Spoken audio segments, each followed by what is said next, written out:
आप सभी को जय मसीह की। प्रभु आप सभी को बहुत आशीष दे। मेरे भाई और बहनों, आज आप जानते हो कि करेक्शन नहीं तो परफेक्शन नहीं। करेक्शन का मतलब क्या होता है कि अगर कोई कमी है तो उसको ठीक करना। कोई व्यवहार में कमी है, बात करने में कमी है, खाने पीने में कमी है, चाल चलन में कमी है तो उसको ठीक करना। हमारे व्यवहार से अगर कोई ठोकर खा रहे तो उसको ठीक करना। हमारे शब्दों से किसी का दिल दुख रहा है, कोई ठोकर खा रहा है तो उसको ठीक करना। हमारे किसी भी प्रकार के काम से अगर कोई ठोकर खा रहा है और वचन टूट रहा है तो उसको ठीक करना, तो उसे कहते हैं करेक्शन। अगर हम ठीक करते हैं अपने आप को, अगर हम सही मार्ग पर चलाते हैं, सही रीति से चलते हैं, सही तरीके से आज्ञा पालन करते हैं, तो उसे कहते हैं ठीक करना और करेक्शन नहीं तो परफेक्शन नहीं। परफेक्शन का मतलब क्या होता है? मतलब परफेक्टता, सिद्धता, परफेक्टनेस। सिद्धता का मतलब होता है कि कोई कमी नहीं है, कोई गलत बात नहीं, कोई गलत व्यवहार नहीं, कोई गलत बातचीत नहीं, कोई गलत सुनना नहीं, कोई गलत सुनाना नहीं है, कोई गलत उंगली उठाना नहीं है। मतलब पूरी तरीके से सिद्धता, जैसे कि हमारे यीशु हैं, समझना। तो इसीलिए अब उदाहरण के तौर पर जैसे अगर कोई परफेक्ट है तो पूरी तरीके से अपने चाल चलन को, व्यवहार को, बात करने को, सुनने समझने को, समझाने को, कहने को, सिखाने को, हर बात में परफेक्टनेस को दिखाएगा, सिद्धता को दिखाएगा। ये नहीं कि हमारे बोलने से लोग ठोकर खा रहे हैं, दिल टूट रहे हैं, परिवार टूट रहे हैं, घर बिगड़ रहे हैं, लड़ाई दंगे हो रहे हैं, एक दूसरे रूठ रहे हैं, क्रोध कर रहे हैं। हमारी बातों से, हमारे व्यवहार से लोग ठोकरें खा रहे हैं, हमारी बातों से, व्यवहार से लोग विश्वास से भटक रहे हैं, या घरों में लड़ाइयाँ हो रही हैं, या हम खुद लड़ाई का कारण बन रहे हैं। तो वो चीज़ परफेक्टनेस नहीं है, वो चीज़ सिद्धता नहीं है, वो तो शैतान के काम है, समझना। और वही चीज़ वहीं पर हमें करेक्शन करना है। इसीलिए लिखा है, जो अपने अपराध छिपा रखता है उसका काम सफल नहीं होता, वरन जो उनको मान लेता और छोड़ भी देता है उस पर दया की जाएगी। आज प्रभु चाहता है कि हम अपनी गलती, पाप, गुनाह, अपराधों को प्रभु के आगे माने, रिपेंट करें और क्षमा मांगने के साथ साथ उन गलतियों को छोड़ने का प्रयत्न करें कि प्रभु मेरे इन शब्दों से, इस व्यवहार से, इस काम से, इस हरकत से तेरा दिल दुखता है और लोग ठोकर खाते हैं और मेरे घर में ऐसी बातें होती हैं और मेरा आत्मिक जीवन खराब होता है। प्रभु ये चीज़ें मेरी ज़िंदगी से निकल जाएं, वरन तू मुझे अपनी सिद्धता में, परफेक्शन में बढ़ा। समझना, ये हकीकत है। आज हमें इन चीज़ों के लिए प्रार्थना करना ज़रूरी है। ये एक हमारी कमी है। आज हम अपनी कमियों के लिए अगर प्रार्थना ना करें तो वो कमियां पनपते वही है। अगर बीज को बो दिया, अगर शुरुआत में ही उस छोटे से पौधे को उखाड़ कर कहीं लगा दिया तो लगाया जा सकता है, लेकिन जब वो पेड़ बन गया तो पेड़ को उखाड़ कर कहीं और लगाना बहुत मुश्किल है, आप सब जानते हो। तो इसी प्रकार से मेरे भाई और बहनों, आज अपनी कमियों को हमें निकालना ज़रूरी है, करेक्शन करना ज़रूरी है। अगर कोई सामने प्रभु का दास, प्रभु की दासी, प्रभु के अभिषिक्त या प्रभु का वचन आज हमें करेक्ट कर रहा है तो हम उस समय क्या मुंह बना रहे हैं, या फिर कड़वाहट रख रहे हैं, या फिर दोष लगा रहे हैं, या अपने आप को सही दिखा रहे हैं? अगर अपने आप को हम सही दिखा रहे हैं, अगर हम मुंह बना रहे हैं, या फिर हम इग्नोर कर रहे हैं, तो इसका मतलब हम करेक्ट होना नहीं मांग रहे हैं। अगर हम करेक्ट होना नहीं मांग रहे तो परफेक्ट होना भी नहीं मांग सकते। सच्चाई है। चाहे हम कितनी भी लंबी लंबी प्रार्थनाएं कर लें, कितने भी उपवास रख ले, कोई भी फायदा नहीं है, सब कूड़ा है। लिखा है अपनी देह को दुख देने वाली बात है। अगर हमारा उपवास ऐसा है कि हम प्रेम नहीं रख रहे, क्षमा नहीं मांग रहे, नम्रता नहीं दिखा रहे, परमेश्वर के गुणों को प्रकट नहीं कर रहे, अपनी गलती को एक्सेप्ट नहीं कर रहे हैं, तो एक तरीके से ये अपने शरीर को दुख देने वाली बात है। उपवास रखना, प्रार्थनाएं करना, लंबी लंबी चौड़ी प्रार्थनाएं करना, दूसरों के सामने हालेलुया प्रेज़ द लॉर्ड करना, लेकिन गली मोहल्ले में, अपने घर में या चर्च के बाहर हमारा व्यवहार बिल्कुल उल्टा ही हो जाता है। तो परमेश्वर उन्हीं उल्टी चीज़ों को सीधी करवाना चाहता है, जिसके द्वारा हम पश्चाताप करें।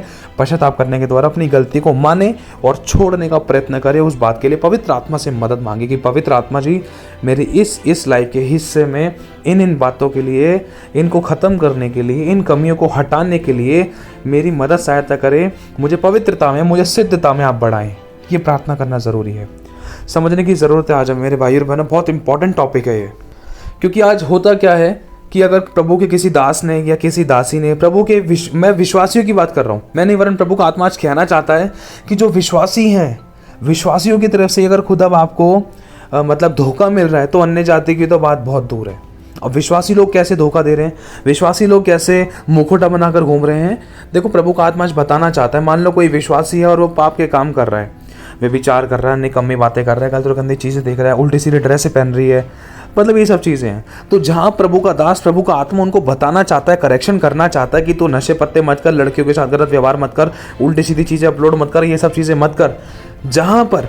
जहाँ पर उसको अपनी गलती को मानकर छोड़ देना चाहिए था, वरन पश्चाताप करके बिल्कुल एक अच्छी सही रीति से चलना चाहिए था, आज्ञा पालन में चलना चाहिए था, परफेक्शन में चलना चाहिए था। लेकिन ऐसा ना करके वो भाई बहन, वो वरन और विरुद्ध में खड़े हो रहे थे। कैसे? हटाना छोड़ना। आप इनकी बात क्या सुने? अब क्या हम अपने दोस्तों के साथ घूमने फिरने भी नहीं जाएं? अरे घूमने फिरने के लिए मना नहीं है, लेकिन क्या व्यवहार कर रहे हैं, क्या लड़कीबाजी कर रहे हैं, कितने व्यभिचार कर रहे हैं, कितने गलत गंदे काम कर रहे हैं, उल्टी सीधी चीज़ें कर रहे हैं। उन चीज़ों को क्लिक करके व्हाट्सअप पे, स्टेटस पे, यूट्यूब पे, इन सब चीज़ों पर अपलोड कर रहे हैं। तो इससे किसके नाम को महिमा दे रहे हैं? और इसके साथ साथ कि अगर हम बियर बार भी नहीं जाएं, अरे हम तो अपनी थोड़ी जवानी तो है यार, यही तो टाइम होता है थोड़ा ऐश मौज करने का, ऐसे टाइम पे भी हम ये ना करें। मेरे भाई और बहनों, प्रभु का वचन में साफ लिखा है, हे जवान अपनी जवानी में आनंद कर, लेकिन अपने सृजनहार को याद रखना, उसको मत भूलना।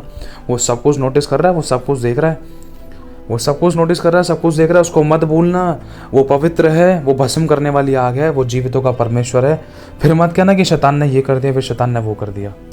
मेरे भाई और बहनों, आज है ना, इंसान एक्सेप्ट नहीं कर रहा है। खुदा के दास बोल रहे, दासी बोल रहे, प्रभु के लोग बोल रहे हैं कि ये काम मत करो, इस रास्ते पर मत जाओ, लेकिन आज इंसान अपनी अभिलाषा को पूरा करने के लिए दूसरे प्रचारक पे जा रहा है, कलीसियाँ बदल रहा है, दूसरे पास्टर्स के पास जा रहा है, लेकिन अपनी बुराइयों को ख़त्म नहीं कर रहा है, डायरेक्शन चेंज कर रहा है।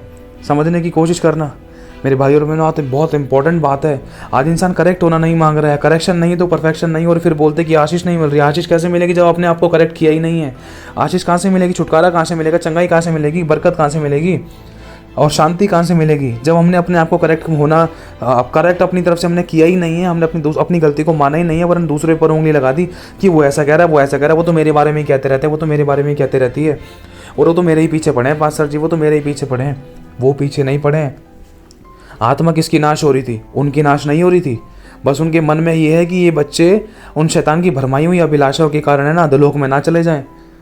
और मेरे भाई और बहनों, इसीलिए खुदा के दास, इसलिए खुदा के लोग आज बताते हैं, लेकिन आज इंसान करेक्ट होना नहीं मांग रहा है। या तो खुदा पर दोष लगाते हैं, कलीसिया छोड़ के चले जाते हैं, या पास्टर को बदनाम करते हैं, या बुराइयां करते हैं। जब अपनी इच्छा के अनुसार अगर हमें बातें सुनने के लिए नहीं मिलती ना, तो कानों की खुजली मिटाने के लिए ना हम कहीं और चले जाते हैं कि वाला पास्टर सही है, वो मैं रोका टोकी नहीं करता, चाहे हम कितने भी सिगरेट पी लें, कितनी भी गलत और गंदी चीज़ें देख लें, कितनी भी हम बियर वगैरह पी लें, या किसी के साथ भी सो जाएं, या कितना भी गलत व्यवहार करें, चर्च में आए या ना आए, कोई दिक्कत नहीं है, चाहे शक्ल दिखाए या ना दिखाएं, वो वाले पास्टर सही हैं, वो कभी नहीं टोकते हमें। तो मेरे भाई और बहन, सारे शैतान के काम है। और जब इंसान फटका खाता है ना शैतान की ओर से, जब नाक में नली लगी होती है, जब बहुत खतरनाक परिस्थिति होती है, तब याद आता है खुदा मेरे से गलती होगी, मुझे माफ़ कर दे।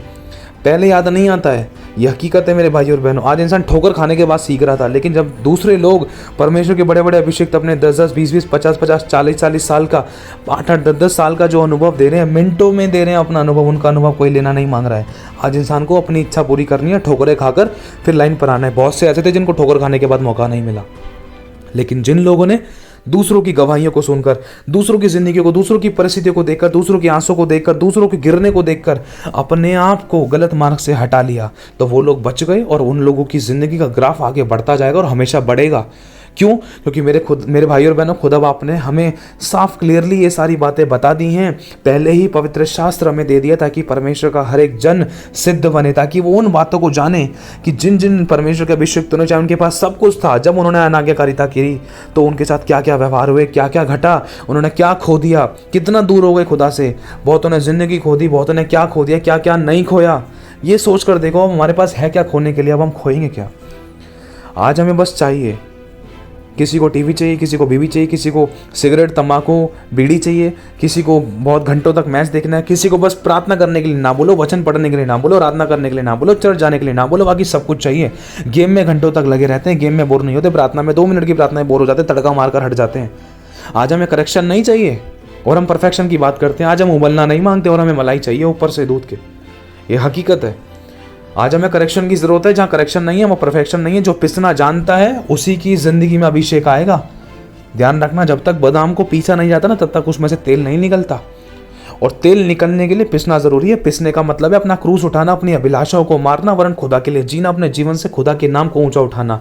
और जो प्रभु कह रहा है, जो प्रभु के लोग प्रभु के वचन के अनुसार कह रहे हैं, उनको मानना। चाहे नुकसान हो रहा था, चाहे दुख हो रहा था, लेकिन मानना। क्या खुदा हमें देखता नहीं है? वो सब देखता है, लेकिन हमें करेक्शन की जरूरत है। जहां करेक्शन नहीं वहां परफेक्शन नहीं। आज हम बोलते प्रभु सामर्थ्य दे, अभिषेक दे, ताकत दे, अनुग्रह दे, बुद्धि दे, ज्ञान दे, समझ दे, प्रभु ऐसा आत्मा दे, ऐसी भरपूरी दे। अरे ऐसी थोड़ी ना मिल जाएगी बोलने से ही। क्या हम करेक्ट होना मांग रहे हैं? कितनी कलीसिया बदल लेंगे? खुदा तो एक ही है। हम अपने आप को धोखा दे रहे हैं, अपने आप को भटका रहे हैं। शैतान बहुत घेर कर मारना चाहता है और हमें इसी बात का अंदाजा नहीं है। यही बात हम नहीं सोच रहे कि कहीं शैतान की तो चालें नहीं है। क्योंकि लिखा है कि परमेश्वर प्रेम है, जिसके अंदर परमेश्वर का प्रेम है ना वो कभी बुरा नहीं मानता। ये साफ लिखा है, आप पढ़ सकते हो, साफ लिखा है परमेश्वर के वचन में, कुरिन्थियों में। परमेश्वर का प्रेम कभी बुरा नहीं मानता, जिसके अंदर परमेश्वर का प्रेम है वो बुरा नहीं मानता। प्रेम कभी अनरीति नहीं चलता, प्रेम कभी अनाज्ञाकारिता नहीं करता, प्रेम कभी अपनी बड़ाई नहीं चाहता, प्रेम सब बातें सह लेता है, प्रेम सब बातों में धीरज धरता है, प्रेम सब बातों की प्रतीति करता है, प्रेम सब बातों में आशा रखता है, प्रेम सब बातें सह लेता है, प्रेम सब बातों में परमेश्वर की महिमा को खोजता है, प्रेम सब बातों में अपने आप को नम्र और दीन करता है, परमेश्वर के वचन को ऊंचा उठाता है, प्रेम सब बातों की प्रतीति करता है। मेरे भाइयों और बहनों, सब बातों में धीरज धरता है, सब बातों की आज्ञा का पालन करता है। प्रेम जो परमेश्वर की ओर से है, प्रेम कभी बुरा नहीं मानता। आज हल्का सा कोई प्रभु का दास दासी कह दे कि बेटा तुम्हें ये गलत काम नहीं करना चाहिए, झट से मुंह बनाकर पास्टर बदल लिया, चली चर्च बदल लिया। अरे हमारा क्या जाएगा, प्रभु के दास दासी का कुछ नहीं जाएगा, उन्होंने तो आशीष पाली चिताकर सामने वाले को। लेकिन दुष्ट ने जब फिरना ही नहीं चाहा तो दुष्ट तो अपनी विपत्ति में फंसा हुआ मर जाएगा। वचन में साफ लिखा, अगर हम जाने, मेरे भाई और बहनों, साफ लिखा है पुराने नियम में, यही कर पता नहीं यिर्मयाह में शुरुआत में पहले दूसरे अध्याय के आसपास लिखा है कि जा तू दुष्ट को चिता दे, क्योंकि वो धर्म से फिरकर अधर्म करने लगा है। और अगर तू उसको चिता देगा, अगर वो मन फिरा लेगा तो वो बच जाएगा, अगर तू उसको चिताता है, अगर वो मन नहीं फिरा रहा तो वो मर जाएगा।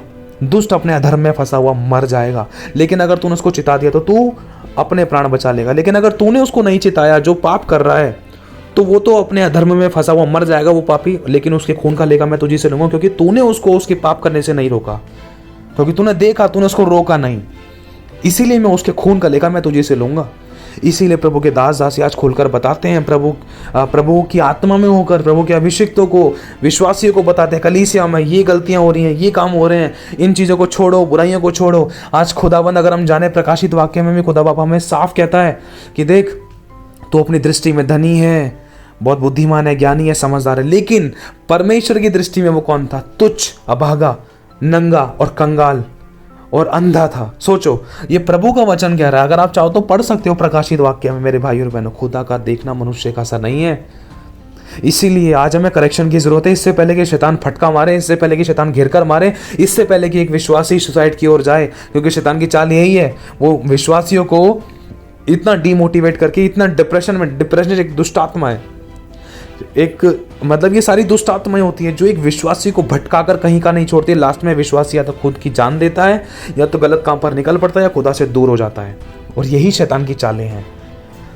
मेरे भाई और बहनों, आज एक विश्वासी अगर अपने आप को करेक्ट करने के लिए तैयार है ना, तो खुदा उसको परफेक्ट करने के लिए तैयार है।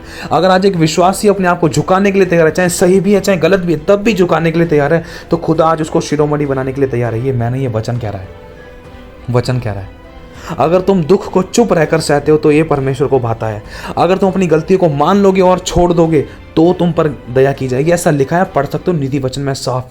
जो अपने अपराध छिपा रखता है उसका कोई काम सफल नहीं होता, वरन जो उनको मान लेता और छोड़ भी देता है तो उस पर दया की जाएगी। हर एक पर दया नहीं है, ध्यान रखना।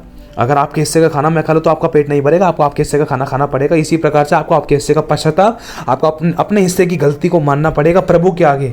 जो गलती आपने दासों के आगे करी है उनके आगे रिपेंट करनी है। मुझसे ये गलती हुई, मुझे माफ़ कर दो। प्रभु के वचन ने मुझे सिखाया है, मुझे आशीष पानी है, मुझे श्राप नहीं पाना। प्रभु ने कहा अपनी गलती को मान ले। यदि तू अपने अपराध को अपने लोगों के सामने मान लेगा, अगर आपने किसी के प्रति अपराध किया, अगर आप अपनी गलती को उसके सामने मान लोगे तो लिखा है तुम चंगे हो जाओगे। लिखा है, यह हकीकत है। आज विश्वासी होने के बाद भी चंगाई क्यों नहीं है? याद रखना, हमने क्या अपने अपराधों को माना है अपने उस व्यक्ति के सामने जिसके विरुद्ध में हमने पाप किया है? या हमने कभी अपनी जिंदगी को खुदा के सामने खोल कर रखा है कि प्रभु मैंने पाप किया, मैं पापी हूँ, मेरे गुप्त पापों से तू मुझे क्षमा कर, मेरे ढिठाई के पापों से तू मुझे शुद्ध कर, मेरे अधर्म के पापों को तू मिटा डाल। दाऊद तक ने प्रार्थना करी, मेरे गुप्त पापों से तू मुझे शुद्ध कर। प्रभु, जो मैंने गुप्त में हाथों से, कानों से, व्यवहार से, आंखों से, शब्दों से जो मैंने पाप किए हैं, जिसके कारण मैंने तेरे वचन को तोड़ा है, मैं विचार किया है, गलत और गंदे काम किए, प्रभु तो मेरे उन पापों से तू मुझे शुद्ध कर दे। कहीं मेरी कोई आशीष ना जाए, कहीं शैतान मुझे फटकने ना पाए, कहीं मेरी कोई ब्लेसिंग रुकने ना पाए, कहीं मेरा कोई काम खराब ना हो जाए। प्रभु मेरे उन पापों को तू क्षमा कर। मैं अपने उन गलती, पाप, गुनाह, अपराधों को तेरे आगे मान लेता हूँ, खोल कर रखता हूँ। खोल कर रखो अपने बाप के आगे, अपने यहोवा के आगे। अरे वो डंडा लेकर पीछे नहीं पड़ेगा, वो सीने से लगाएगा, वो खुश होगा, उसकी आंखों में खुशी के आंसू होंगे कि मेरे बच्चे ने पश्चाताप करना सीख लिया है। और वही टाइम होगा आपका जिंदगी में ऊपर उठने का और आगे बढ़ने का। ध्यान रखना मेरे भाई और बहनों, ये तरीका है। अगर करेक्शन नहीं है तो परफेक्शन नहीं है। इसीलिए करेक्शन के लिए अपने आप को अपने कुम्हार की चाक पर रख दो। प्रभु मैं जैसा भी मुझे ग्रहण कर, देख मैंने शब्दों से, आंखों से, कानों से, विचारों से, मुंह से, हाथों से, व्यवहार से, किसी भी प्रकार से जो भी आपने पाप के, जो भी आपको खुदा याद दिला रहा है, जो भी आपको परमेश्वर का आत्मा याद दिला रहा है, उन पापों को एक बार में मान लो। ये नहीं कि बार बार आज भी वही पाप मान रहे हो, कल भी वही। देखो दोबारा गलती होगी उसकी बात अलग है, लेकिन कोशिश करना कि गलती ना हो। ध्यान रखना, जो भी पाप आपको प्रभु का आत्मा याद दिला रहा है, उन पापों को प्रभु के आगे मान लो। प्रभु मेरे से ये पाप हुआ, यीशु तेरे लहू से मुझे धो दे, मुझे क्षमा कर, मुझे परफेक्ट कर, दोबारा से मुझसे ये गलतियां होने पाए। पवित्र आत्मा जी आप मेरी मदद करो। तो मेरे भाई और बहनों, प्रभु क्षमा करेगा। प्रभु खुश होगा कि मेरे बच्चे ने देख प्रार्थना करना सीख लिया, पश्चाताप करना सीख लिया है। क्योंकि जहाँ पश्चाताप है वहाँ ही चंगाई है, जहाँ पश्चाताप है वहाँ छुटकारा है, जहाँ पश्चाताप है वहाँ आशीष है, जहाँ पश्चाताप है वहाँ बरकत है, जहाँ पश्चाताप है वहाँ मेल मिलाप है, जहाँ पश्चाताप है वहाँ बरकतें हैं, जहाँ पश्चाताप है वह धन की आशीष है, जहाँ पश्चाताप है वहाँ छुटकारा है, चंगाई है, आशीष है, परमेश्वर की भरपूरी है जहाँ पश्चाताप है। और पश्चाताप वही कर सकता है जिसके अंदर परमेश्वर का डर हो, और जिसके अंदर परमेश्वर का डर है तो प्रभु अपने डरवैयों के लिए कहता है कि मैं अपने डरवैयों के चारों तरफ अपने स्वर्गदूतों को भेजता हूँ, और वो स्वर्गदूत मेरे डरवैयों को, मेरे बच्चों को रक्षा सुरक्षा प्रदान करते हैं। चाहे संसार में आंधी तूफान बाढ़ें आ रही थी, लेकिन उन तक नहीं पहुँचेगी, उनको छू ना सकेगी, क्योंकि मैं उनको अपने पंखों की आड़ में रखूंगा, क्योंकि उन्होंने मेरी आज्ञा का पालन किया, उन्होंने मेरा डर माना है और अपने आप को मेरे सामने निष्कपट रखा है, उन्होंने अपने आप को मेरे सामने खोल कर रखा है। चाहे उनसे कितने भी काले पाप हुए थे, कितने भी गलत पाप हुए थे, कितने भी लाल अर्गवानी कलर के पाप हुए थे, उन्होंने अपने गलती पाप गुनाह अपराधों को मेरे आगे मान लिया। और प्रभु के वचन में लिखा है, यदि तू अपने गलती पाप गुनाह अपराधों को मेरे पास आके मान लेगा तो मैं तुझे क्षमा करूंगा, अपने लहू से तुझे धोकर पाक और साफ करूंगा, शुद्ध कर दूंगा। और यह भी लिखा है, तेरे पापों को इतना दूर कर दूंगा जितना कि पूरब से पश्चिम दूर है, और मैं तेरे पापों गुनाह अपराधों को अपनी पीठ के पीछे फेंक दूंगा और उन्हें याद भी नहीं करूंगा। मेरे बच्चे तू भी याद मत कर। क्यों? क्योंकि मैंने तेरे अंदर मेरे पुत्र यीशु के गुण को देखा है। तू नम्र है, तूने अपने आप को खोल कर मेरे आगे रख दिया, ये मेरे लिए काफ़ी है। बोल तुझे क्या चाहिए, अब तू मेरे साथ संगति कर, मैं तेरी ज़रूरतें पूरी करूँगा, मैं तेरे रास्तों को खोलूँगा, लेकिन मेरे साथ ईमानदार विश्वासियों की तरह वफादारी के साथ चल, पवित्रता का जीवन जी, कहीं शैतान को अवसर ना मिले। क्योंकि लिखा है, और शैतान को अवसर मत दो, मतलब मनुष्य खुद शैतान को मौका देता है कि आप मुझे फाड़ खा। फिर बाद में एक विश्वासी या तो शैतान पर या खुदा पर दोष लगाता है, लेकिन अपनी गलती नहीं पकड़ता है कि हमने करेक्ट होना मांगा ही नहीं है। जहाँ हमें वचन सिखाया जा रहा है तुरंत मुंह बना लेते हैं, तुरंत ढिठाई दिखाते हैं, तुरंत हम चर्च से उठकर निकल जाते हैं, तुरंत बैर भाव करते हैं, तुरंत बात को घुमा देते हैं, तुरंत अपनी सफाई देने लगते हैं। लेकिन जहाँ अपनी गलती को मान लेते हैं और छोड़ देते हैं, तो वहीं पर प्रभु की दया आती है और उसका बढ़ने का समय आ चुका है। तो मेरे भाई और बहनों, जहाँ करेक्शन नहीं वहाँ परफेक्शन नहीं, जहाँ करेक्शन है वहाँ परफेक्शन है। क्यों? क्योंकि जो करेक्ट होना जानता है तो कुम्हार उस मिट्टी को बनाएगा। जो सही होना जानता है कि प्रभु मैंने गलती कर दी, मुझे तू सही कर दे, मैंने गलती कर दी प्रभु तू मुझे सही कर, तो परमेश्वर उस टेढ़े मेढ़े बर्तन को, टूटे फूटे बर्तन को, जो बेकार हो गया था, जो किसी काम का नहीं था, जो पापी था, उस बर्तन को उठाकर अपनी चाक पर रखा, चाक को जोर से घुमाया, उसको सेट कर दिया उस कुम्हार ने, उस परमेश्वर ने, और उसको वो बर्तन बनाया जिसको देखकर यहोवा के चेहरे पर स्माइल आ गई। और यहोवा ने कहा, ये वो पात्र है जिसके अंदर मैं अपनी महिमा को प्रकट करूंगा, अब मैं इसको बहुत ऊंचे स्थान पर रखूंगा। ध्यान रखना, घर के अंदर कई प्रकार के बर्तन होते हैं। कुछ बर्तन होते हैं वॉशरूम में रखे जाते हैं, कुछ बर्तन होते हैं किचन में रखे जाते हैं, कुछ बर्तन वो होते हैं स्पेशल, जो बहुत ही महंगे, जो बहुत ही कीमती होते हैं। तो परमेश्वर की दृष्टि में आप कौन सा बर्तन बनना चाहते हो? अगर करेक्शन है तो परफेक्ट और सिद्ध बर्तन आपको बनाएगा और उसके अंदर अपनी महिमा के जलाल को रखेगा। तो प्रभु आशीष दे आप सभी को। जय मसीह की।